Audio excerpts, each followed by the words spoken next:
Well, the state's harbor police have been working without firearms and their usual vehicles since late June. The state transportation department says it pulled the weapons and vehicles after they discovered inefficient record keeping.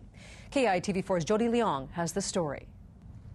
90% of all goods that come into Hawaii come through our harbors. The state transportation department says security here has never been compromised, even after it confiscated firearms and vehicles from all 19 harbor police officers.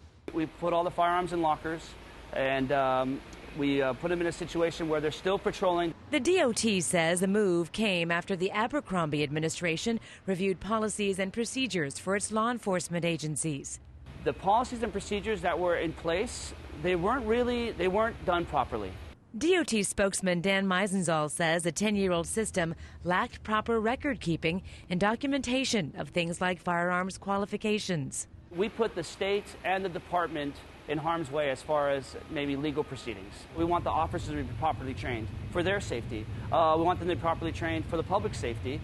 Meisenzahl says the state took harbor police guns and vehicles away as a precautionary measure in late June and early July. Since then, harbor police have been on patrol duty only. State sheriffs and county police officers have taken over law enforcement at the harbors and increased their presence there to complement the heavy surveillance in certain areas of the harbor. And harbor police call sheriffs and police if needed. I think the public can be rest assured that the security hasn't dropped off at all. We just want to make sure that everything is done properly. The DOT anticipates a majority of harbor police officers will return to full duty, weapons restored, within a few weeks.